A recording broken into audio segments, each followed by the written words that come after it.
이날 재판에는 박송 씨조차도 그 정체를 확인할 수 없는 제3의 인물이 증인으로 출석할 예정인데요. 박송 씨 측은 이 증인에 대해서 형수의 20년 지기 친구인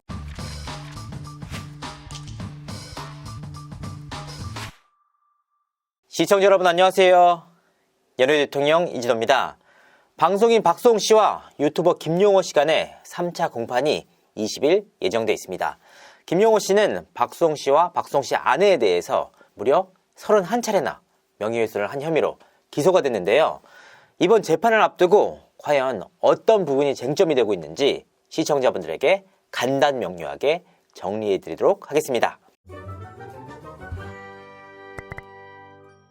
지금 여론상으로만 보면 박송 씨가 유리한 것이 사실입니다. 하지만 박송 씨에게는 향후 가시밭길과 같은 일이 이어져 있습니다. 왜냐? 형과 형수의 반격이 본격적으로 시작됐다. 이런 정황이 곳곳에서 포착되고 있습니다.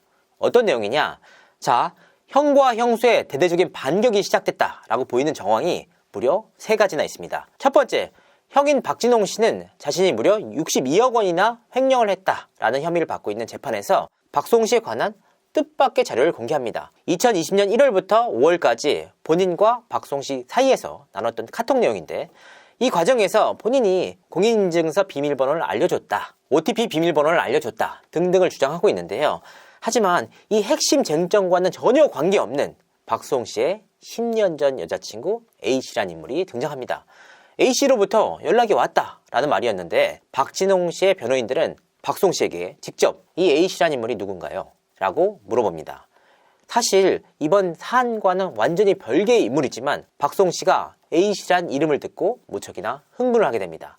그러니까 이 A씨는 사실 박송 씨가 결혼까지 생각할 정도로 가까운 사이였는데 박진홍 씨를 비롯한 가족들의 반대로 인해서 헤어지게 된 여친입니다. 그런 인물을 전혀 별개의 사안에서 끄집어냈다. 사실 가족이기 때문에 그 누구보다 사생활에 대해서 잘 알잖아요. 이 A씨를 시작으로 어떤 인물이 나올지 확인할 수가 없습니다. 박송 씨가 심리적으로 타격을 입을 수밖에 없는 상황이다. 두 번째는 박진홍 씨가 4월 6일 전후로 구속기간이 만료가 됩니다. 그러니까 그간에는 구치소에서 구속된 채로 재판을 받았단 말이에요.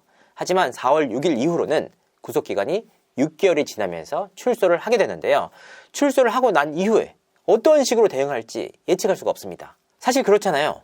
박송 씨는 형과의 갈등 이후 제3의 인물인 김용호 씨가 일방적으로 자신에 관한 루머를 퍼뜨리면서 굉장히 큰 공경에 처합니다.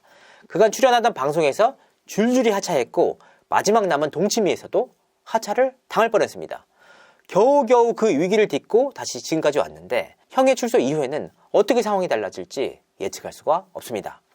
그리고 마지막 3번째가 바로 이 김용호 공판에서 나온 제3의 증인입니다. 이날 재판에는 박송 씨조차도 그 정체를 확인할 수 없는 제3의 인물이 증인으로 출석할 예정인데요. 이 증인이 누굴까? 김용호 씨 측에서 상당한 자신감을 보이는 증인이다. 박송 씨 측은 이 증인에 대해서 형수의 20년 지기 친구인 이모 씨일 가능성이 무척이나 높다고 보고 있습니다. 왜냐하면 그간 이 이모 씨라는 분은 각종 온라인 커뮤니티상에서 박송 씨와 박송 씨 아내에 관해서 확인되지 않은 루머를 퍼뜨렸던 인물입니다. 실제로 이 일로 인해서 이 이모 씨는 경찰 조사를 받았는데요. 이모 씨는 경찰 조사 과정에서 박송 씨의 형수 뇌로부터 들은 이야기를 사실로 믿고 올렸다, 이렇게 주장을 했어요. 그래서 결과적으로 불송치 결정을 받게 됐습니다. 여기서 끝이냐? 물론 아닙니다. 이 절친인 이모 씨가 온라인상에 이와 같은 내용을 올리게 된 원소스가 형수인 이모 씨였기 때문에 이모 씨가 경찰 조사를 받았습니다. 여기서 제일 중요한 건 형수의 20년 지기 절친인 이모 씨가 불송치를 받았다라는 겁니다. 사실 이 인물이 형수 내외로부터 일방적으로 듣고 이걸 사실이라고 판단해서 김용호 씨에게 제보했을 가능성, 이렇게 주장할 가능성이 분명하게 있습니다. 그러니까 이 3가지, 박송 씨에 대해서 그 누구보다도 잘 알고 있는 친형 박진홍 씨가 상대라는 점, 두 번째는 이 박진홍 씨가 구속기간 만료로 인해서 4월 6일 전후로 출소를 한다는 점, 세 번째, 형수의 20년 지기 절친이라는 사람이 증인으로 출석할 가능성이 무척이나 높은 점, 이 점 등을 근거로 봤을 때 박송 씨가 향후 결코 쉽지 않은 법정 다툼이 예고돼 있다. 그렇다면 왜 그렇게까지 박송 씨가 친형을 믿었느냐? 일단 가족이란 점이 결정적인 영향을 미쳤습니다. 그리고 박송씨 집안 자체가 장남 위주로 돌아가는 집안이었어요. 그러니까 장남의 의견이 절대적인 집안이었다.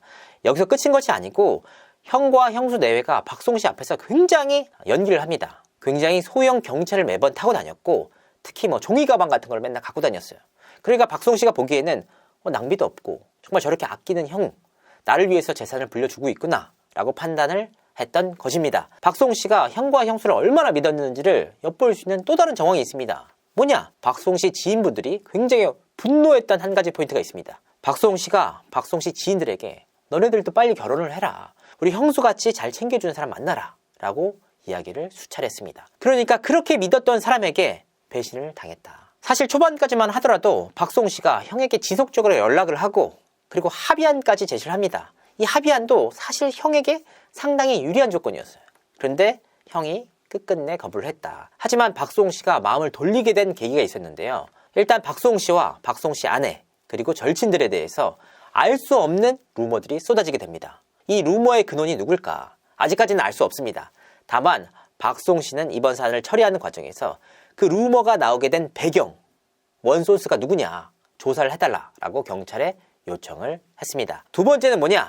바로 8개에 달하는 사망보험이었습니다. 사실 돈 문제에 있어서는 서로 간에 합의점이 있지 않습니까? 하지만 자신도 몰랐던 사이에 들어진 8개의 사망보험은 그야말로 박송씨의 마음을 완전히 돌려주게 한 결정적인 계기였다. 자, 이제 다시 김용호 씨의 사안으로 돌아보도록 하겠습니다. 사실 김용호 씨는 1년 4개월 동안 수사가 진행되는 과정에서 자신의 방송에 대한 근거, 증거를 하나도 내놓지 않았습니다.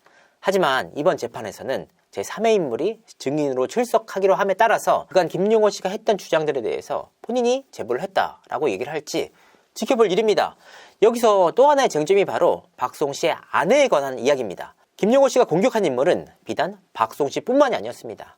김다혜 씨에 대해서도 공격을 했는데 그 내용을 살펴보자면 박송의 절친인 물티슈 업체 대표와 연인 사이였다. 고급 차량을 선물로 받았다. 해외 밀월 여행을 함께 갔다. 등의 허위사실이었습니다. 제가 앞서서도 말씀을 드렸지만 박송 씨가 이 물티슈 업체 대표와 알게 되게 된 계기가 바로 친형 박진홍 씨의 소개 때문이었습니다. 이 업체 대표 C씨가 사실 모종의 일로 구속수감이 됐었습니다. 그리고 출소 이후에 사회에 의미 있는 일을 하고 싶다라는 뜻을 밝힘에 따라서 박진홍 씨가 이 C씨를 박송 씨가 자주 봉사활동을 하는 곳에 데리고 옵니다. 이 과정에서 만남이 이루어졌고 한 차례 식사 자리가 있었습니다. 그러니까 이 업체 대표 C씨와 박송 씨의 사이를 아는 분은 유일하게 단 한 사람, 친형 박진홍 씨밖에 없습니다. 그런데 뜻밖에도 박송 씨의 아내가 이 물티슈 업체 대표와 연인 관계였다는 말도 안 되는 루머가 나온 것입니다. 과연 그 소스의 출처 어디서 나왔을까요? 그간 베일에 가려졌었던 이 소스의 출처가 이번 재판을 통해서 밝혀질지 여부도 지켜볼 일입니다. 이날 재판에서는 특히 박송 씨와 박송 씨 아내 김다혜 씨가 증인으로 출석할 예정인데요. 과연 재판부는 이 같은 상황에 대해서 어떤 판단을 내릴지 지켜볼 일입니다. 오늘 방송은 여기까지 하도록 하겠습니다. 시청해주신 많은 분들께 감사드립니다. 고맙습니다.